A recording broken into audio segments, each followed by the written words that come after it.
நியமனம் ஒண்ணு கேட்பேன், என்ன பட்டுன்னு சொல்லி சொல்றியா? யார விரும்புன, யாரு மேல ஆசைப்பட்ட, யார காதலிச்ச? மதின்னு ஒரு பொண்ணு. அந்த பொண்ணு என்ன ஊரு? இப்ப நீயாவே இல்லையே, உன்னை யாரு குடிக்க சொன்னா? நீயே தான் குடிச்ச. அது என்ன குடிச்ச? என்ன குடிச்சிருக்கீங்க சொல்லு. விஸ்கி. உன்னோட நேரம் ரொம்ப உச்சத்துல நிக்குது, நேரம் குழப்பத்துல இருக்குது. சொல்றேன் கேளு. இவனை கூட்டிக்கோ. 18ஆம் படி கருப்பன் அழகர் கோவில் இருக்கிறார்.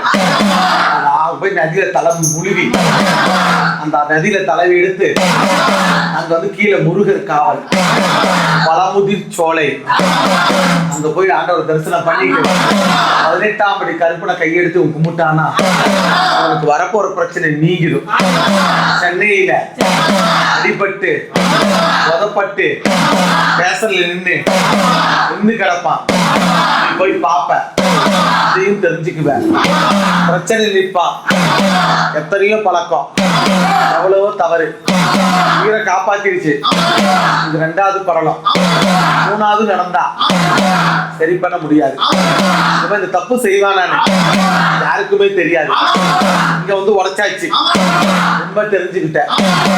ஏன் சாராயம் குடிச்சா, ஏன் கஞ்சா குடிச்சுன்னு கேட்கிற உரிமை எனக்கு இல்லை. எதனால குடிச்சுன்னு கேட்கிற உரிமை எனக்கு இல்லை. அந்த உரிமையை நீ கேட்காத அளவுக்கு நடந்துக்கோ. பெத்தவரை ஏமாத்த உன் வாழ்க்கையை ஏமாறுது. நீ உன்னை ஏமாத்திக்கிற, வாழ்க்கையை அழிச்சுக்கிற. நல்ல புத்தி நல்ல பழக்கத்துல இரு. பட்டயத்தை சரி பண்ணி பட்டியை கிடைஞ்சலை சரி பண்ணி கோளார நீ நானே சரி பண்ணி தரேன். ஓடு 18ஆம் படி கருப்பன் காலை போய் பிடி. குடிச்சிட்டு என்ன வந்து நடுவுல பா. இது வீட்டு வாசல கட்டாயா? இத சாப்பிடறா அப்படியே.